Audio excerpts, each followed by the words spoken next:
Agradezco esta noche a la exconsejera del Instituto Nacional Electoral, Pamela San Martín, quien pues nos atiende esta llamada precisamente para pues que nos dé su punto de vista sobre lo que está ocurriendo en esta nueva confrontación entre el INE y el Ejecutivo Federal. Muy buenas noches. Buenas noches, Julio César. ¿Cómo estás? Saludos a tu auditorio. Muchísimas gracias. Bueno, pues en la primera lectura, ¿cuál es su opinión en torno a esto que pues se ha agudizado en los últimos días, tanto de parte del Ejecutivo Federal, que advierte censura, pero pues ya escuchamos también al presidente consejero, pues que son las reglas y así está establecido que en tiempos electorales pues no debe de haber propaganda? Creo que sería importante contextualizar la discusión que se está llevando a cabo. Las reglas que hoy tenemos para los procesos electorales son reglas, en esta materia en particular, que están vigentes desde el 2007. Y están vigentes desde el 2007 precisamente como consecuencia de la elección del 2006, que por el actual presidente ha sido señalada una y otra vez como una elección fraudulenta. ¿Y fraudulenta por qué? Porque hubo una clara intervención de televisoras, porque hubo una clara intervención de privados y porque hubo una muy clara intervención del entonces presidente Vicente Fox para buscar incidir en la competencia electoral. Y producto del conflicto postelectoral que se dio en el 2006, se modificó la Constitución en 2007 y la ley en 2008 precisamente para establecer reglas que evitaran que se volviera a dar en otra elección lo que ocurrió en el 2006. Se garantizó el acceso permanente de los partidos políticos a la radio y a la televisión a través de los tiempos del Estado. Se determinó que nadie podía comprar tiempos en radio y televisión para influir en la competencia electoral. Y en el caso de los servidores públicos se pusieron dos prohibiciones muy claras. Una, la prohibición de difundir propaganda gubernamental desde el inicio de las campañas hasta el fin de la jornada electoral, salvo las campañas que tienen que ver con salud, educación y protección civil en caso de emergencia, por considerarse de una relevancia tal que no pueden suspenderse ni por las campañas. Y por otra parte, se estableció la prohibición de que los servidores públicos utilicen los recursos públicos y la propaganda gubernamental para beneficiarse de la misma de cara a una elección, es decir, se prohibió la promoción personalizada. Y en este contexto es donde se da la discusión que estamos teniendo en este momento. Algo que me parece muy peligroso. De inicio, bueno, pues nadie está por encima de la Constitución, pero en este ambiente de polarización, el tratar de sembrar esa especie de desconfianza hacia el árbitro electoral, en donde la ciudadanía pues genera su percepción derivada de los comentarios del presidente, pues sí resulta pues un poco peligroso, licenciada.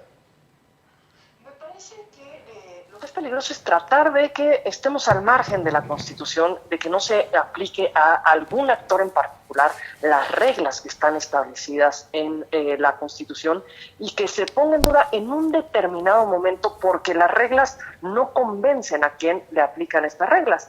Bien, lo señaladas, decía el presidente de la República, no confundamos propaganda con información. No, es que lo que tenemos que ver es lo que la Constitución dice que es la propaganda gubernamental. Porque la Constitución sí habla de la propaganda gubernamental y establece cuáles son los fines de la propaganda gubernamental. La propaganda gubernamental no debe de ser, a diferencia de lo que hemos visto, no solo en esta administración, en las distintas administraciones pasadas, presentes, a nivel federal, a nivel local, a nivel municipal, no debe de ser un ejercicio de promoción o de publicidad de una administración. La Constitución dice que la propaganda gubernamental tiene fines informativos, educativos y de orientación social. Es decir, la propaganda es información, según la Constitución.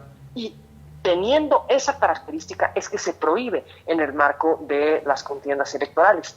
Y creo que nadie debe de generar, no se debe de dar un voto en blanco nunca a ninguna autoridad, ni electoral ni ninguna otra. Tenemos que generar el mayor contexto de exigencia, pero también tenemos que generar el mayor contexto de exigencia desde el cumplimiento de la Constitución, no al margen de la misma. Ahora el presidente ha dicho que irá a otras instancias en caso pues de que esta petición del INE sea determinante de que se suspenda estas conferencias matutinas. Aquí hay una cuestión que es importante matizar y es lo que ha sido la orden de INE ha sido suspender la difusión de las mismas, no la realización. ¿Por qué? Porque hay información que se tiene que brindar, por supuesto que sí. ¿Esta información puede ser retomada? Por supuesto que sí. Lo que no puede emitirse es propaganda gubernamental. Eso es lo que está prohibido y la difusión de estas conferencias es un acto de propaganda gubernamental y el presidente efectivamente ha señalado que acudirá a otras instancias, que es el Tribunal Electoral del Poder Judicial de la Federación, que es quien revisa todos los actos que son impugnados por parte de la Autoridad Electoral Nacional. Y lo que esperaríamos del tribunal sería que fuera consistente con el criterio que ha sido mantenido desde la administración de Calderón, de considerar las conferencias de prensa como un ejercicio de propaganda gubernamental. Claro, hay un contexto de exigencia que también tenemos que generar para el Tribunal Electoral, quien ha sido absolutamente cambiante y absolutamente permisivo con el poder, en particular en las últimas épocas.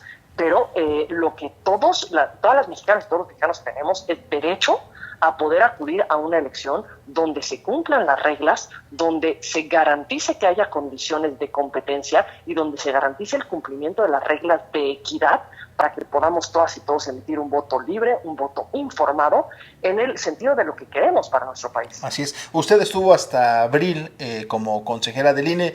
¿Considera que en este gobierno organismos como el INE pues han tratado de ser acotados, han tratado de ser callados en su actividad por un gobierno que se siente atacado? ¿Usted considera que en esta época, en este gobierno, el INE pues ha sido de los momentos en que más cuestionado ha sido?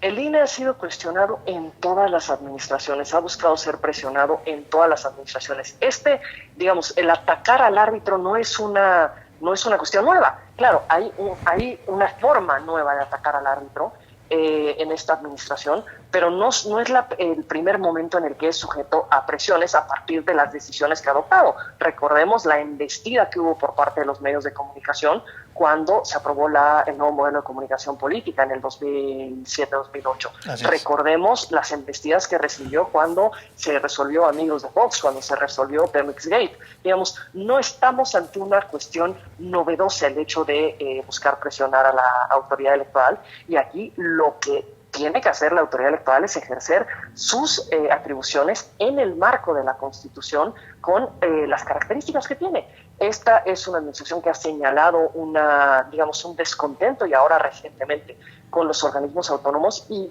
creo que es algo que tenemos que mirar con mucho cuidado. Los organismos autónomos no son buenos en sí mismos por ser autónomos. La autonomía no siempre se ha ejercido desde los organismos autónomos, pero la naturaleza del organismo autónomo no es algo que se debe atacar, sino proteger, precisamente para proteger nuestros derechos y el ejercicio de los mismos en nuestro Estado. Sí, sin duda, sobre todo para fortalecer los contrapesos. Efectivamente, para fortalecer los contrapesos y para fortalecer la garantía del ejercicio de nuestros derechos. Hay cuestiones, hay decisiones que se le pueden cuestionar a todos los organismos autónomos, por supuesto que sí, pero la autonomía lo que busca es que hayan actividades específicas en las que los propios interesados no sean juez y parte. En las distintas actividades que han sido encomendadas a los organismos autónomos son actividades en las que no puede haber un control, o no debe de haber un control por parte del gobierno, porque el gobierno tiene un interés en las mismas. Y lo que debe de estar en el centro de la discusión es el interés público, y lo que debe de ser defendido por los organismos autónomos es el interés público. Y si lo que estamos mirando es una debilidad de los organismos autónomos, la solución no es regresar al pasado y desaparecerlos. La solución es fortalecerlos y generar un contexto de exigencia mucho mayor para el adecuado funcionamiento de los mismos. Estamos platicando con la ex consejera del INE, Pamela San Martín. Finalmente, me gustaría preguntarle, viviremos en los próximos meses una contienda intermedia, pero una de las más importantes por la gran cantidad de cargos que se van a disputar. Y por ello le preguntaría, ¿sigue siendo un tema pendiente el tema de la fiscalización de los recursos para las campañas políticas? Yo creo que la fiscalización es uno de los grandes retos que aún enfrentamos en el país, tanto en el INE como en otros órganos del propio Estado, como lo es la Auditoría Superior de la Federación, como lo es el SAT, como lo es la Procuraduría General de la República, la CEPARE. El uso de los recursos en las contiendas electorales se tiene que limitar a las fuentes que están permitidas por la Constitución, y tiene que haber un ejercicio mucho más riguroso y un ejercicio coordinado por parte de las distintas autoridades para garantizar que el dinero no sea lo que determine quién triunfa en una elección. Pues agradecerle el tiempo dispuesto para Canal 6 Televisión. Ha sido un gusto charlar con usted y la volveremos a requerir si la agenda nos lo permite. Muy buenas noches. Buenas noches, Julio César, y nuevamente saludos a tu auditorio.